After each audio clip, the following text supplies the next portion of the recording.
का स्वागत है। आज हम यूपी टेट 2026 में बालकों की अध्ययन कार्यनीतियां टॉपिक करेंगे, जिसे लर्निंग स्ट्रेटजीज ऑफ चिल्ड्रन कहते हैं। तो आज हम अपना ये टॉपिक शुरू करेंगे, तो चलिए करते हैं।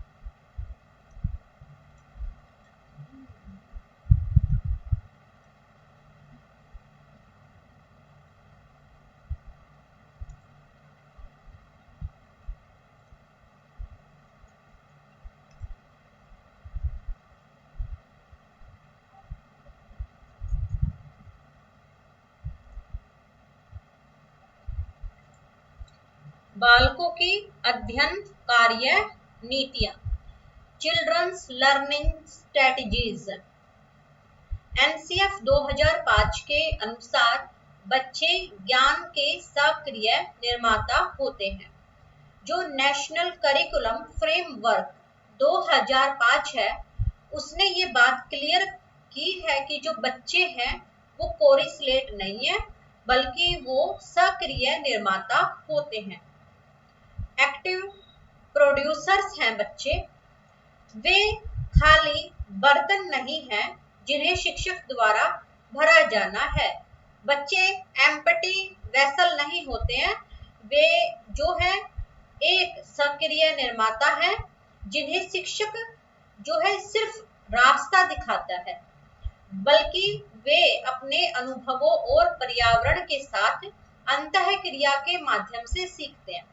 जो बच्चे हैं वो अपने ही अनुभवों और जो उन्हें पर्यावरण या माहौल कह लो मिलता है, उसमें रह करके अंतःक्रिया करके, यानी कि आपस में बातचीत करना, एक दूसरे को देखना, इसके माध्यम से सीखते हैं। फिर है आगे प्रमुख कार्य नीतियां। Types of learning. क्या है टाइप्स ऑफ लर्निंग? यानी कि स्ट्रेटजीज। संज्ञानात्मक कार्य नीतियां, कॉग्निटिव स्ट्रेटजीज। इसके अंतर्गत बच्चे सूचनाओं को समझने और याद रखने का प्रयास करते हैं। जब संज्ञानात्मक कार्य नीतियों की बात आती है, तो इसमें बच्चे सूचनाओं को समझते हैं और उन्हें याद रखने का प्रयास करते हैं। इसमें दोहराव यानी कि रिहर्सल होता है, जानकारी को व्यवस्थित किया जाता है यानी कि ऑर्गेनाइजेशन होती है, और पूर्व ज्ञान के साथ नई जानकारी को जोड़ना यानी कि इलेबोरेशन शामिल है। जो कॉग्निटिव स्ट्रेटजीज है उसमें 3 चीजें हैं। बच्चा रिहर्सल के द्वारा भी सीखेगा, बार बार अपने चैप्टर्स को रिवाइज करेगा, ऑर्गेनाइजेशन करेगा, तो यानी कि वो अपने सभी चैप्टर्स को व्यवस्थित करके सीखेगा। इलेबोरेशन, एक चैप्टर को दूसरे चैप्टर के साथ जोड़ेगा, यानी कि पूर्व ज्ञान के साथ वो नई जानकारी को जोड़ता है। फिर है आगे अधिसंज्ञानात्मक कार्य नीतियां, यानी कि मेटा कॉग्निटिव स्ट्रेटजीज। इसका अर्थ है सोच के बारे में सोचना। इसमें बच्चे अपने ही सीखने की प्रक्रिया की योजना बनाते हैं, यानी कैसे उन्हें सीखना है वो इसकी खुद ही योजना बनाएंगे, जिसे हम प्लानिंग कहते हैं। अपनी प्रगति की निगरानी भी बच्चे करते हैं कि उन्होंने कितना गेन किया है, कितने उनके मार्क्स पिछले टेस्ट में थे और कितने मार्क्स बच्चों के अब आए हैं। तो मॉनिटरिंग बच्चे करते हैं और मूल्यांकन भी बच्चे करते हैं। अपना खुद का ही टेस्ट लेना शुरू कर देते हैं, या बच्चे क्या करते हैं कि जो पेपर दे के आते हैं तो पहले खुद ही उनके मार्क्स काउंट कर लेते हैं, तो उसे आप इवेल्युएटिंग कहोगे। अधिसंज्ञानात्मक कार्य नीतियां मेटाकॉग्निटिव स्ट्रेटजीज में भी 3 हैं। बच्चे प्लानिंग से भी सीखते हैं, बच्चे मॉनिटरिंग से भी सीखते हैं और बच्चे इवेल्युएटिंग से भी सीखते हैं। और जो ऊपर था संज्ञानात्मक कार्य नीतियां कॉग्निटिव स्ट्रेटजीज, उसमें बच्चे रिहर्सल से सीखते हैं, ऑर्गेनाइजेशन से सीखते हैं और इलेबोरेशन से सीखते हैं। फिर है आगे सामाजिक और भावात्मक कार्य नीतियां। अब सामाजिक और भावात्मक कार्य नीतियों में देखिए, सोशियो अफेक्टिव स्ट्रेटेजीज। इसमें अगर सोशियो वर्ड आया है तो कई लोगों से जुड़ा हुआ होगा। दूसरों के साथ बातचीत करके सीखना, जैसे सहपाठियों के साथ सहयोग यानी कि कोलैबोरेटिव लर्निंग। अगर एक को क्वेश्चन नहीं आया है तो दूसरे ने समझा दिया। इसमें क्या होता है, ये इसलिए भी इफेक्टिव मानी जाती है क्योंकि शिक्षक से प्रश्न पूछना और अपनी घबराहट या तनाव को नियंत्रित करना आता है इसमें। और जब बच्चा अपने सहपाठी से कोई प्रश्न पूछता है तो वो उस समय डरता नहीं है, वो अपने सहपाठी से ज्यादा क्वेश्चन पूछ पाता है क्योंकि उसके अंदर किसी तरीके की घबराहट नहीं होती है। तो जो सोशियो अफेक्टिव स्ट्रेटेजी है उसके अंदर कोलैबोरेटिव लर्निंग सबसे बेस्ट है। आप चाहे जो भी स्ट्रेटेजीज फॉलो कर लो, सबसे अच्छी कोलैबोरेटिव लर्निंग ही होती है। फिर है अधिगम को प्रभावित करने वाले कारक। सबसे पहला कारक जो है, प्रकार तो दो है इसमें। पहला, हाँ, प्रकार तो इसके अंदर दो है, पर दो में भी ना अनेक प्रकार की आगे टाइप है। जैसे व्यक्तिगत कारक है, पर्सनल फैक्टर्स, बच्चे की शारीरिक और मानसिक परिपक्वता यानी कि मैच्योरेशन प्रभावित करता है। बुद्धि यानी कि इंटेलिजेंस प्रभावित करती है। अभिप्रेरणा यानी कि मोटिवेशन प्रभावित करता है। विषय में इंटरेस्ट रुचि प्रभावित करती है। देखो कैसे प्रभावित होगा, जब बच्चा शारीरिक और मानसिक रूप से परिपक्व होगा, पूरा मैच्योर होगा, तो वो डिफिकल्ट टॉपिक्स को आसानी से कर लेगा। जैसे कि आप प्राइमरी के बच्चे को 11th 12th की लैब्स में ले जा करके नहीं पढ़ा सकते हो, एसिड उसके ऊपर गिर सकता है।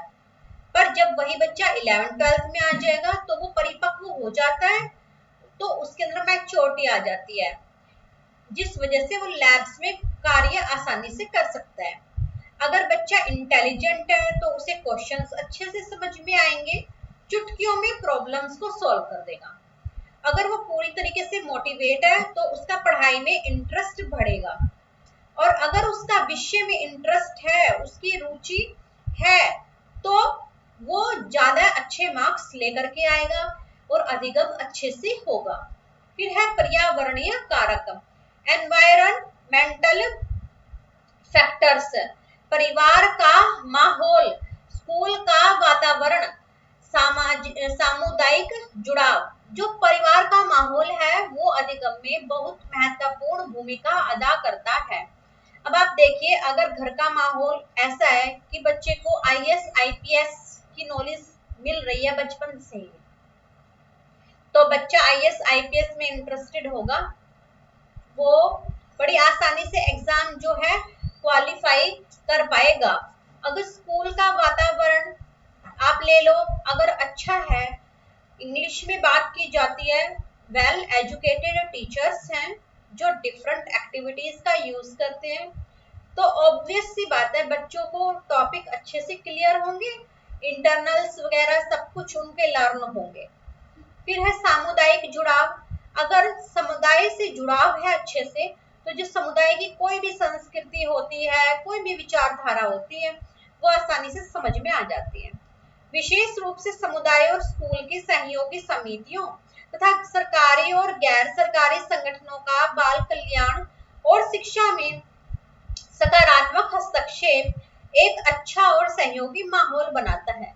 जितने भी स्कूल्स हैं, चाहे वो सरकारी हो या प्राइवेट हो, उनमें आप बहुत सी सरकारी संस्थाओं को, संगठनों को देखोगे। कई गैर सरकारी भी होते हैं जिन्हें हम एनजीओस कहते हैं, जो स्कूल में बच्चों के पास जाते हैं और उनका मार्गदर्शन करते हैं। तो इससे सहयोगी माहौल बच्चों को मिलता है और वो लर्न अच्छे से करते हैं, जिससे बच्चे को सीखने की गति बढ़ जाती है।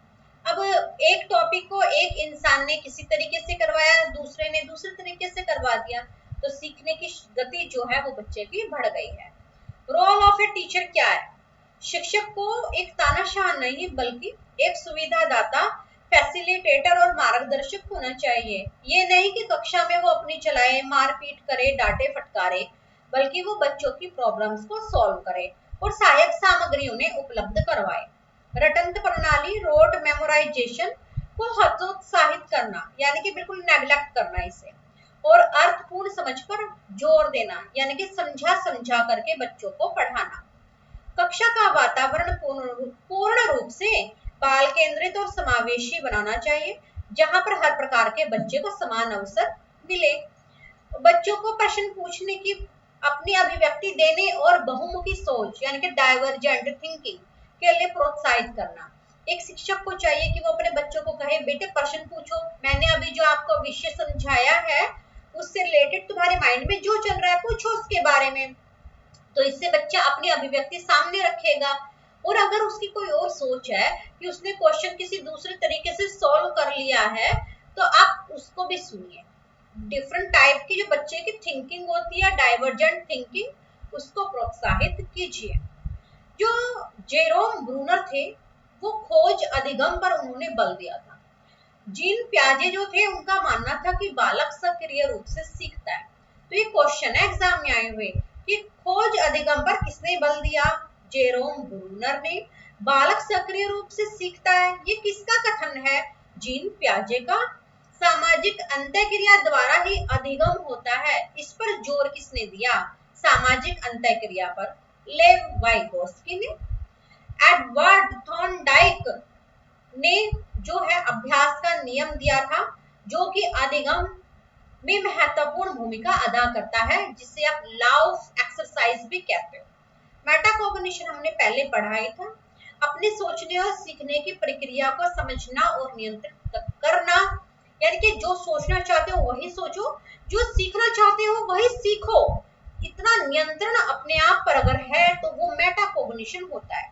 जैसे कि इसका एग्जाम्पल है, मुझे यह अध्याय समझ नहीं आया, मुझे दोबारा पढ़ना चाहिए, और फिर मैं वो अध्याय दोबारा पढ़ूंगी, तो ये मेरा मेटाकॉग्निशन है। तो आज का हमारा टॉपिक जो था वो अब कंप्लीट हो चुका है, बिल्कुल टोटली कंप्लीट हुआ है, ये कुछ भी नहीं छोड़ा है, ये 100% कंप्लीट हुआ है। बालकों की अध्ययन कार्य नीतियां, बिल्कुल छोटा सा टॉपिक था ये, और ये हमने कंप्लीट कर लिया है।